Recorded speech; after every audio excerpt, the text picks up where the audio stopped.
Akhirnya yang di Karawang ada. Hati-hati. Ngapain toh? Lihatin mama berbandingan, wah repot. Itu terjadi loh ya. Terjadi. Anak kita mencari fantasi seksual dari orang tuanya pada akhirnya. Saya pernah marah sama tetangga saya. Anaknya sampai kelas 3 SMP dikelonin laki-laki. Mau buang air tungguin. Ya Allah. Saya bilang ini namanya ente mulai dari kelas 5 ke SMP. Ini namanya keburu dewasa sebelum balik. Gak boleh sudah. Sejak dia tangkis pada umur 6 atau 5 tahun, pisahkan anak dari itu, diajarin mandiri. Ini sampai SMP, SMA, anaknya mesti tungguin, didadangin pegang mukanya. Jangan. Aja dewasa mandiri dia. Anaknya akhirnya lebay sekarang. Berbahaya buat kita ya. Jelaskan apa adanya. Yang kedua, setelah anak laki-laki baru balik sekitar usia SMP, apakah dia termasuk miskin karena belum bisa dia nafkah sendiri? Apakah diberikan hanya termasuk sedekah atau masih kewajiban memberi nafkah? Anak kita gak ada istilah fakir miskin. Anak selama masih belum bekerja, usia sekolah menjadi tanggungan dan kewajiban orang tua. Dan sedekah yang terbaik dari suami adalah untuk anak dan istrinya. Masuk kategori sedekah. Walaupun udah balik anaknya, karena anaknya sekolah. Nabi sudah mengatakan 1 dinar yang engkau nafkahkan untuk jihad fisabilillah, 1 dinar yang engkau nafkahkan untuk orang miskin, 1 dinar yang engkau nafkahkan untuk istrimu termasuk anakmu, itu pahala, dan yang paling besar pahalanya yang engkau berikan untuk anak dan istri. Itu memang tetap kewajiban suami kayak kewajiban ayah. Tapi kalau niatnya betul-betul ibadah, besar pahalanya Bapak Ibu sekalian. Maka Bapak Ibu sekalian, Bapak terutama yang udah di rumah tangga, kalau mau pertama sedekah sama anak dan istri, jangan lupa. Tetap tidak merupakan orang di luar sana, kerabat kita, tetangga kita, teman kita, orang yang membutuhkan. Tapi kalau suami memberi makan istri dengan cara yang baik, itu sedekah yang terbaik, termasuk kepada anak-anaknya. Yang ketiga, apakah betul merotan anak untuk mendidik tidak masuk dalam sunnah Rasulullah SAW? Perlu jelaskan. Ada 2 hadis. Yang pertama, di antara pesan Nabi kepada Mu'adz bin Jabal, di antara 10 pesan Nabi kepada Mu'adz bin Jabal, di antaranya wala tawa asaka anhum adaban, jangan pernah engkau turunkan rotan yang engkau gantung di dinding. Tentunya rotannya bukan kayak lesung numbuk apa jago, ya, rotan yang biasa lah, segede ini misalnya, bukan segede alaihim orang bilang ya, ya segede ini taruh tembok. Jangan sampai anak kita lihat rotan dibilang, "Pak, itu astor ya." Jangan. Bilang, "Nak, ini rotan." Untuk siapa, Pak? Untuk anak-anak Papa. Buat pulau? Enggak. Buat titik lo. Ya, Nabi yang bilang, jangan kalian turunkan itu rotan dari titikmu, dari pandangan mata anak-anakmu. Wah, Islam sadis, Ustaz. Kok ada bullying seperti itu? Kan gak boleh. Kan katanya Nabi ngelarang kita nakut-nakutin saudaranya seiman aja haram. Ini sama sendiri. Itu bukan nakut-nakutin, itu mengingatkan. Karena kalau ini hilang, anak kita akan meremehkan yang namanya edukasi. Hadis kedua, ketika bicara masalah pendidikan sholat, apa Nabi kita bilang? Muru auladakum bis salati wa abna'u sab'i sinin. Perintahkan anak-anak kalian untuk mulai belajar mendirikan sholat ketika usia 7 tahun. Apakah sebelum 7 tahun gak boleh diajarin sholat? Boleh. Karena Nabi gak nyebut larangan kok. Boleh. Wadribuhum 'alaiha wa hum abna'u 10 sinin. Pukullah anakmu ketika mereka berusia 10 tahun mulai meremehkan sholat. Tapi pukulan di sini dorban ghairu mubarrih, pukulan yang tidak melukai atau membuat cacat. Ya, jangan bilang lu pernah ngerasain patah tulang. Nah, Babil ini udah pengalaman MMA, pengalaman apa? Pendekar kelas tapak suci, pendekar lem kari, pendekar taekwondo, pendekar apalagi Kyokushin, pendekar Shotokan, pendekar ninjutsu dan sebagainya. Babe ini dengan nyentil begini patah tulang lo. Apalagi pakai ini nih, rontok di tiang masjid. Tidak boleh seperti itu maksudnya. Nabi bilang sama kita, pukul. Lihat, Nabi mengizinkan para orang tua memukul anaknya, tetapi pukulan yang tidak melukai. Walaupun mohon maaf, saya menghormati sebagian ustaz yang mengatakan tapi gak pernah mukulkan. Iya, ini kan dia ngasih izin sama kita. Ada mungkin maaf sebagian ustaz, mohon maaf saya menyebut namanya, yang menentang keras sistem memukul. Nabi mengizinkan kita mukul. Memang Nabi gak pernah mukul karena kualitas yang dididik gak kayak anak kita. Ya enggak? Ya, Umar bin Salam itu ketika makannya serabutan dipegang. Nah, makan pakai kanan, baca bismillah, ambil yang dekat, nurut kan? Anak kita makan apa? Masalah buat lo. Kalau anak zaman sahabat Nabi kan nurut langsung. Kenapa Nabi mengizinkan? Saya pribadi mencermatinya karena perlakuan orang kepada masing-masing anak beda-beda pasti kan. Contoh kasus, udah jauh-jauh, saya di pesantren. Di pesantren dengan jumlah siswa sekarang 1.500 misalnya. Kita ingin menerapkan konsep peraturan seperti ini. Datang orang tua kepada kita, Pak Ustaz, sorry ya, anak gua, jangankan gua jewer, gua pelototin gak pernah Ustaz. Ente punya guru mau kemana gua? Masukin kamar mandi. Saya bilang, masih mending gak dibalik kepalanya ke WC. Anak gak setuju tuh Ustaz.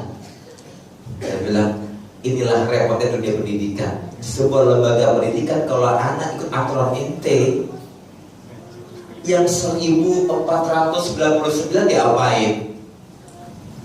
Ya, dulu maaf, ketika saya di Satria, jewer pakai rotan biasa dulu. Ada anak kelas 2 SMP, sampai teman saya mau gampang udah banting dia nggak geming. Nanti di rumah diapain? Kurang Ustaz itu. Pakai tangan. Bapak juga pakai kaki Ustaz. Kaget saya. Terus, gua gimana mestinya? Pakai kaki Ustaz. Tetapi orang tuanya nanya sama teman-teman, anak saya diambil mana Ustaz? Maaf, kemarin kita khilaf sampai kita kepret pakai rotan. Gitu doang Ustaz. Terus gimana Pak? Kurang. Ya, saya pernah tahun 2004 gitu lupa. Santri kita untuk dengan dulu kita maaf ya pakai sistem militer ya, telapak kaki pakai rotan ceter, suruh push up sekot jam lari lapangan. Kata bapaknya, maaf Ustaz, saya ini di kemiliteran TNI. Maaf Bapak mau memperkarakan sistem kita. Saya ingin bertanya, anak saya cukup kayak apa saja? Tadi dia pakai rotan 15 kali, push up 15 kali, seperti 10 kali dari lapangan 10 kali. Sekali anaknya. Bener Le? Bener Pak? Kurang Ustaz. Rendem di balong. Rendem di balong 3 malam saat mengumpul, mau berak, biarin. Karena saya gitu. Bingung kita kan memkompromikan sekian banyak pemikiran orang. Kita ambil jalan tengah seperti ini. Seperti ini dan seperti ini. Maka kita katakan, ada kalanya anak kita harus kita angkat suara dikit. Ada kalanya, ya. Ada kalanya kita harus nangis sama anak kita. Ada kalanya kita harus juga dengan santun. Itu teori kita. Walaupun Nabi nggak pernah mukul, bahkan nggak pernah bentak. Nabi nggak pernah tanya ke Anas bin Malik ketika jadi pelayan beliau, ditanya, ente kenapa begini? Nggak pernah gitu. Tapi apakah kita nggak boleh bilang kenapa anda berbuat demikian, saudara? Nggak boleh, kan boleh. Ya. Karena memang kualitas sahabat Nabi itu nggak usah dipelototin. Sini loh, sini. Ada orang yang kadang mungkin maaf ya, lola, loading lambat. Ada yang bilang belum. Ya. Sebenarnya kata belum itu dari bahasa Arab, balid, balada, ya, PO, PA. Kalau kata orang Semarang, pokok. Lihat, ada orang itu kadang-kadang nggak cukup dengan sentuhan halus, cukup diangkat suara dikit. Sini kamu, maaf saya mau ngomong. Jadi kita katakan, boleh kamu pukul anak, boleh, tapi pukulannya bukan yang buat cacat atau luka. Ya, misal pakai lidi satu, akhirnya angkat kakinya cacat. Gitu doang. Teman gua pakai besi panas. Jangan disamain, nggak boleh. Nah ini mendidik. Ini mendidik. Jadi saya katakan Nabi mengizinkan kita para orang tua memukul anak kita ketika usia 10 tahun. Tapi sebagaimana yang dijabarkan oleh sahabat yang mulia Ali bin Abi Thalib, darban ghairu mubarrih, pukulan yang tidak melukai bahkan membuat cacat. Ya, nggak boleh. Haram hukumnya. Walaupun ulama sepakat, kita sepakat pendekatan persuasif lebih diutamakan. Pendekatan persuasif, kekeluargaan, pendekatan dengan perasaan lebih kita utamakan. Makanya sebelum kita ngomong sama anak kita, awali dengan doa, minta sama Allah. Dan kita yakin kalau anak kita 3 atau 5, saya yakin 5 orang ini kadang-kadang berbeda cara penanganannya, beda-beda. Maka saya katakan, saya mendukung hadis Nabi yang mengizinkan kita memukul anak kita. Cuma tolong digaris bawah ini, digaris atasi, dilingkari. Pukulannya adalah dorbut ta'dib, pukulan yang mendidik, bukan dorbut ta'dib, bukan pukulan yang mengandung penyiksaan, bukan, ya. Apalagi kalau tipikal kita emosional. Kalau nampelin sekali kalau cukup 16 kali misalnya, maka jangan tahan diri kita. Cukup dengan ucapan yang satu.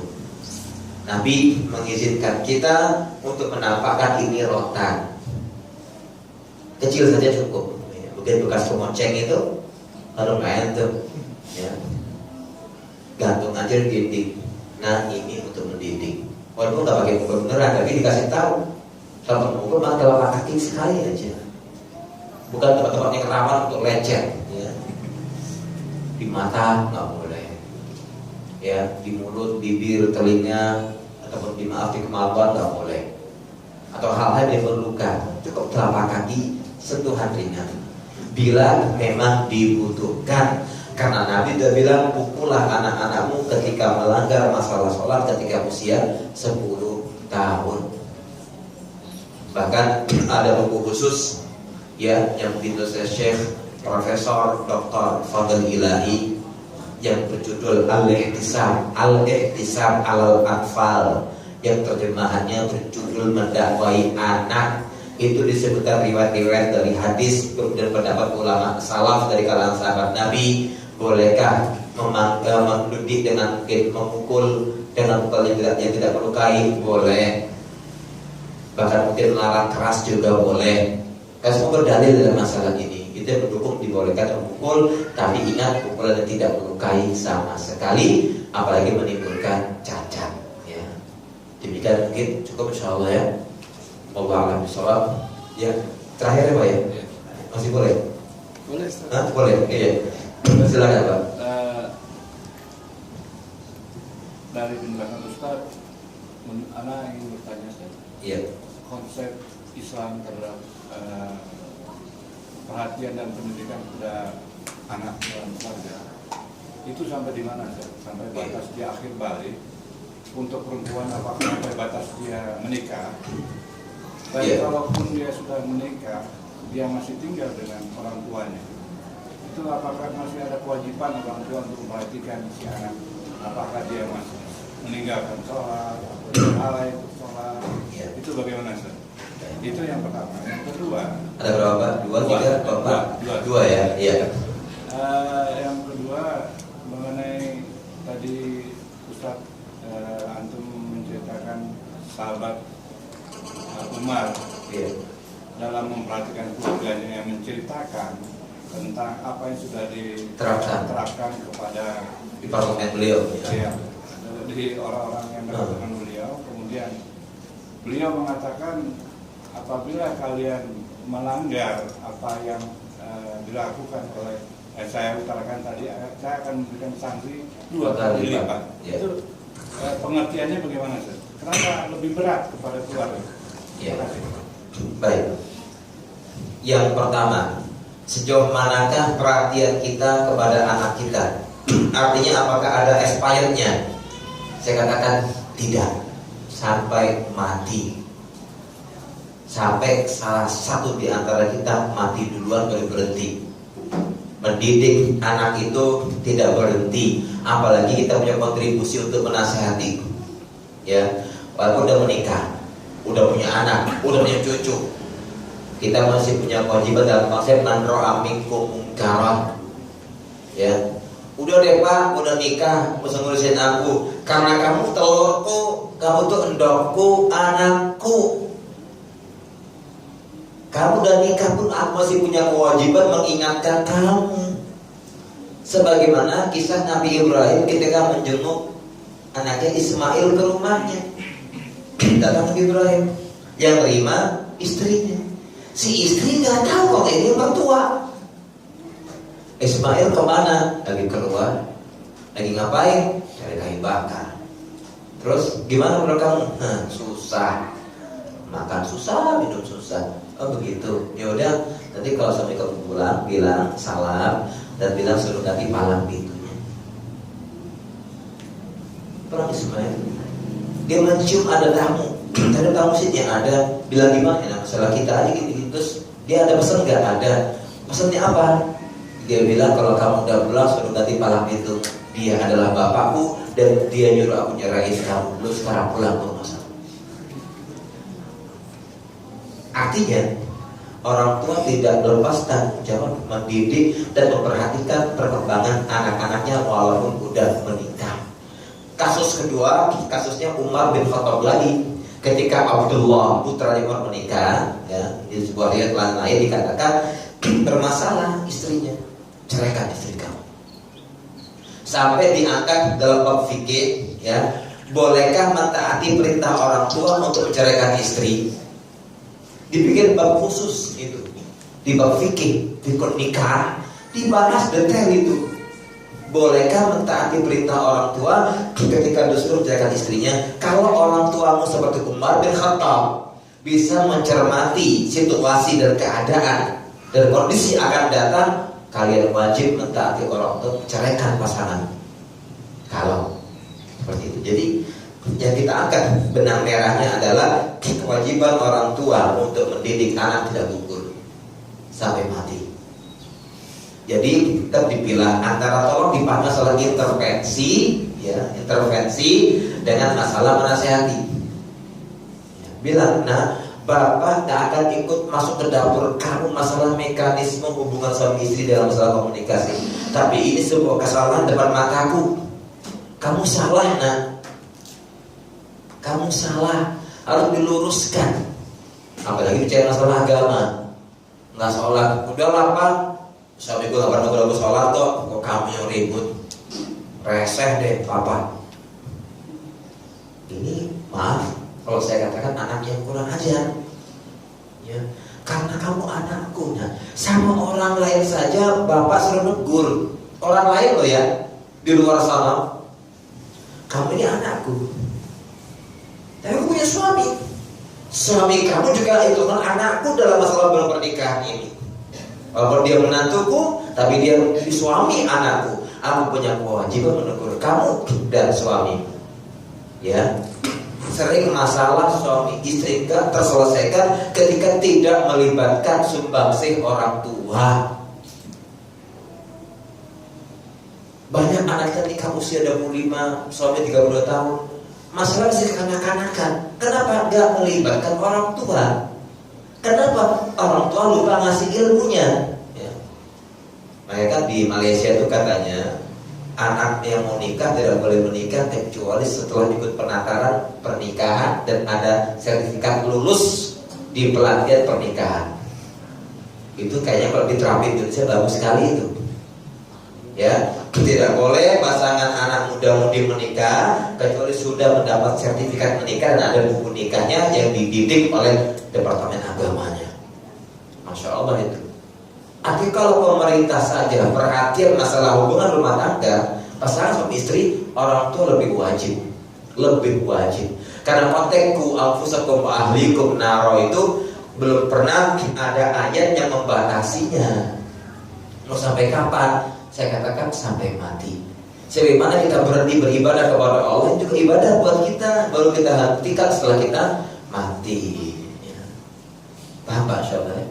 Yang kedua, bagaimana korelasinya kita memahami aplikasi nyata ucapan Umar.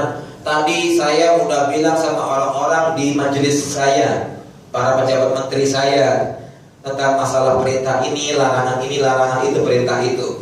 Maka kalian harus tahu. Contoh, Umar tadi nyuruh mereka jujur, gak boleh bohong. Kalau ada anaknya Umar yang bohong, sementara Umar melarang mereka bohong, tanpa kecium, ya Pak Umar, yang penting larang kita bohong, anaknya suka bohong. Nanti gitu kita akhirnya pincang dong. Saya akan hukum 2 kali. Ya, itu dalam batas ranah ingin mewanti-wanti, mewarning keluarganya. Hukuman 2 kali logikanya, kalau mereka saya cambuk 2 kali, kamu 4 kali. Kalau mereka saya denda 2.000, kamu 4.000. Itu makna 2 kali. Ya. Artinya karena saya ini dianggap oleh mereka orang yang paling disiplin dan suka menegakkan kedisiplinan bagi orang yang indisipliner di lapangan. Kalau keluarga saya gagal, mau taruh mana muka saya? Titip di Pegadaian nggak terima muka kita titipin. Ya memang di sini, cuman kan saya kan malu, kata Umar. Kalau saya berhasil didik orang di Dewan Syuro yang saya miliki, tapi keluarga saya gagal, harus ada supremasi hukum di rumah. Kalau sama orang di luar sana kita perancang besar, anak kita lebih besar. Anak-anakku ingat ya, jangan sampai melanggar ya. Ini berlaku 2 kali lipat. Saking kencangnya Umar. Walaupun berikutnya kita belum pernah membaca sejarah berikutnya apakah beliau laksanakan atau tidak. Tapi pada ini itu warning, ya, warning. Dan Umar berhak untuk melaksanakan itu. Sah saja buat dia. Kenapa? Ingin memberi contoh, ingin beri pelajaran. Artinya tidak pilih kasih. Sama kayak Nabi bilang sama sahabatnya, ada apa ini kalian? Kalau yang nyuri orang terhormat, kalian mengajukan permohonan supaya diampuni. Yang nyolong orang miskin dipotong tangannya. Nabi marah dan dia mengatakan, wallahi law sarqat Fatimah laqata'tu yadaha. Demi Allah, kalau Fatimah nyuri, saya potong tangannya. Di ayat awal-awal ayat 2 kalau masalah An-Nur, ketika bicara masalah rajam, apa kata Allah? La ta'khudkum bihima ra'fatun fi dinillah. Arti secara bebas, kalau saya boleh mengartikannya, jangan sampai dalam penegakan supremasi hukum pakai perasaan. Rajam itu kan misalnya kejam kayak orang kan, lemparin batu biar bonyok hancur mati. Tapi nggak boleh pakai perasaan, ini hukum. Makanya Nabi bilang, kalau Fatimah yang nyuri dan terbukti mencuri, saya yang langsung mengeksekusi potong tangannya. Tegas. Hukuman ya hukuman begitu. tidak tebang pilih atau pilih kasih. Ya. Itu yang bisa kita sampai kepada siang hari ini. Allah alam bisawab. Apabila ada kebenaran dan kebaikan sudah pasti itu milik Allah semata, dan apabila ada kesalahan dan kekurangan juga khilaf, maka sudah pasti dari syaitan dan dari saya pribadi, berangkat dari masih ilmu yang saya miliki. Mudah-mudahan Allah Azza wa Jalla mengampuni semua dosa kita dan menjadikan kita hamba yang bisa istiqamah di atas Islam dan sunnah Nabi Muhammad SAW. Aku qali hadza walhamdulillahirabbil alamin. Subhanallah bihamdika asyhadu an la ilaha illa anta astaghfiruka wa atubu ilaik. Assalamualaikum warahmatullahi wabarakatuh.